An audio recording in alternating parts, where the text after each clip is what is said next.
Donc Virginie Ruffnac, secrétaire générale adjointe du Rassemblement, UMP,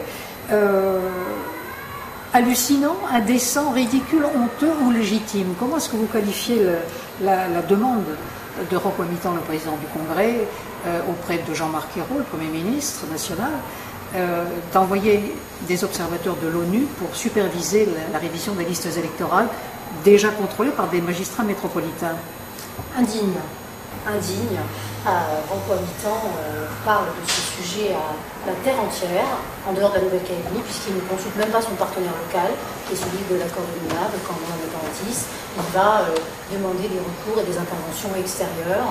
Aujourd'hui, on se demande bien ce que viennent faire des intervenants extérieurs de l'ONU en Nouvelle-Calédonie, qu'ils aillent voir à ce moment-là ce qui se passe en Charente-Maritime ou à Paris, par exemple, qu'ils aillent contrôler les élections des commissions à Paris. Pourquoi? Qu'est-ce qu'il nous vaut cette délégation de l'ONU? Je crois que ça n'est pas en accord avec toute la confiance qui a été celle de ces 25 dernières années de paix, au travers desquelles un dialogue s'est instauré entre les partenaires et qui nous a permis de cheminer ensemble. Pour rester un instant sur le plan national, Jean-Marc Ayrault a accepté, mais le sénateur Frogier, le Calédonien sénateur Frogier, lui s'est adressé à François Hollande. Est-ce que vous croyez que les magistrats métropolitains qui vont venir contrôler la liste électorale seront désavoués? Est-ce qu'ils ne prennent pas le risque d'être désavoués?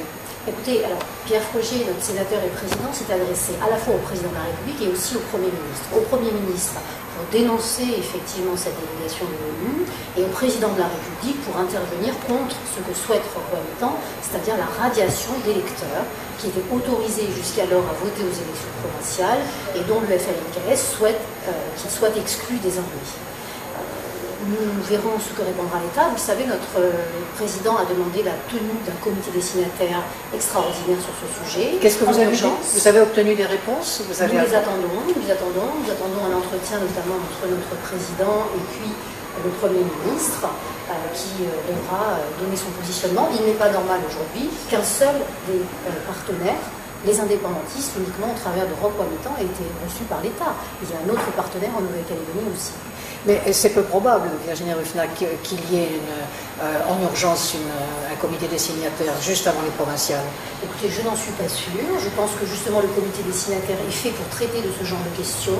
On ne peut pas traiter d'une question aussi importante en Nouvelle-Calédonie et prendre des décisions qui engagent sur le sujet du corps électoral et donc de la citoyenneté sans obtenir l'accord des deux autres partenaires en dehors de l'État, les non-indépendantistes et les indépendantistes. On ne fonctionne pas comme ça depuis 25 ans et ça serait une rupture irrémédiable. Est-ce que cette affaire ne pourrait pas être le point final à ce scandale des listes électorales, qu'on se place d'ailleurs d'un côté ou de l'autre? Ça s'est fait sous la droite. Alors, nous n'avons pas hésité à nous opposer en 2006 au gel du corps électoral et nous étions bien seuls en Nouvelle-Calédonie.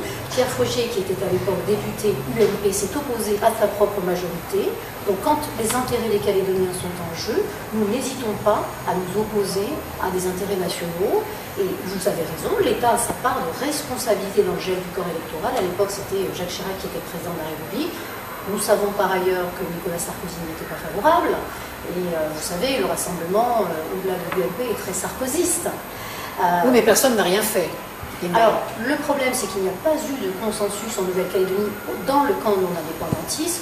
Est-ce que vous vous souvenez que nous avions réclamé à corps et à cri des débats au sein de la province sud et des autres institutions? Le parti de Philippe Gomez, qui avait la main sur toutes les institutions à l'époque, nous a refusé les débats démocratiques qui nous auraient permis d'envoyer un signal à Paris disant que nous ne voulions pas du gel du corps électoral.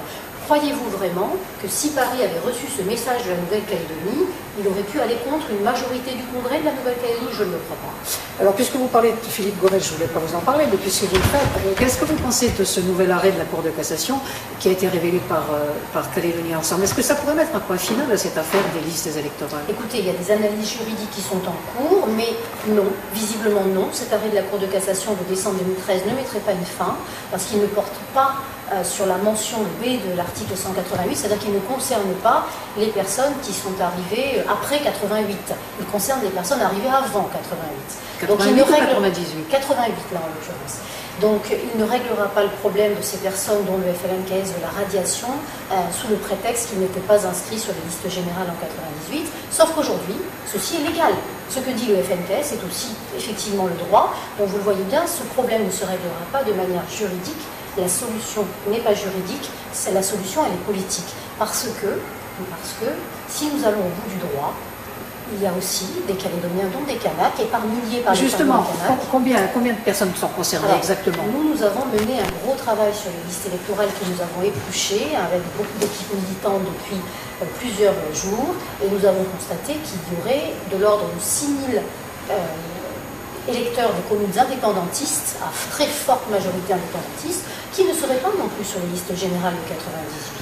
Or, le critère de naissance n'étant pas pris en compte, ça voudrait dire la radiation de milliers de ces électeurs, parmi lesquels il y a bien sûr beaucoup de Mélanésiens. Et ce n'est pas ce que nous souhaitons. Mais nous disons à Rocco-Habitant que s'il continue de lever la menace de recours en radiation sur des électeurs à Nouméa, eh bien, nous irons au bout des recours dans les communes indépendantistes et ailleurs, concernant ces électeurs qui ne sont pas non plus inscrits. Donc, vous voyez, on est tous perdants et la solution n'est pas juridique. Et c'est faisable avant les provinciales, tout ça? Les recours que le FLNKS menace de porter sont censés être faits effectivement dans le cadre des commissions de révision des listes électorales qui doivent se tenir. 6 700 personnes. 6 700 personnes, dont 5 000 à Nouméa. Dont 2 000 Kanaks. Alors ça, nous n'avons pas cette information. Néanmoins, nous, en tous les cas, si le FLKS va au bout, eh bien, nous avons estimé à 6 000 recours que nous pourrions faire sur l'ensemble des communes indépendantistes, mais éventuellement aussi sur les communes de l'agglomération, pour montrer au FLKS que s'ils portent des recours, nous en porterons aussi. Je crois que l'intérêt aujourd'hui, vous avez compris, c'est un appel au FLKS, un appel à la raison, en leur disant renoncez à ces recours qui sont absurdes, parce que sinon nous irons aussi au bout du droit et nous enlèverons aussi les gens de chez vous. Concrètement, Virginie Ruffnac, qu'est-ce que vous allez faire? Vous faites quoi dans les heures qui viennent, dans les jours qui viennent? Concrètement, au plan national, donc, notre sénateur a déposé sur le bureau du Sénat un projet de loi constitutionnelle visant à 3 choses. La première, enlever cette contrainte administrative d'inscription sur la liste en ne considérant que la seule présence avant en 98. Et la seconde, c'est d'intégrer tous les nés en Nouvelle-Calédonie et leurs conjoints. Voilà.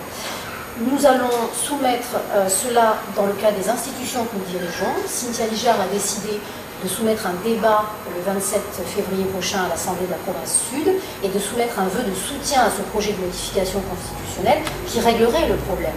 Et puis au conseil municipal de Nouméa, en tant que chef de groupe, je déposerai également un vœu au prochain conseil de mardi 25 février. J'espère que la volonté d'union des autres partis loyalistes se manifestera par l'approbation de ce vœu sur ce projet de modification de la Constitution qui réglerait donc le problème. Cette éventuelle intervention de l'ONU, qu'est-ce que vous en dites? Est-ce que décemment Paris peut désavouer les magistrats métropolitains qui viennent réviser les listes électorales? Écoutez, on trouve ça aberrant qu'on puisse mettre le doute sur les magistrats de la République. Dans quelle société vivons? Donc évidemment, nous sommes totalement hostiles à cela. Et je le redis à nouveau, que l'ONU aille contrôler à ce moment-là si les magistrats de la République ne sont pas respectés pour ce qu'ils sont. Les communes de Paris, la Charente-Maritime, c'est pas possible, on ne peut pas fonctionner ainsi.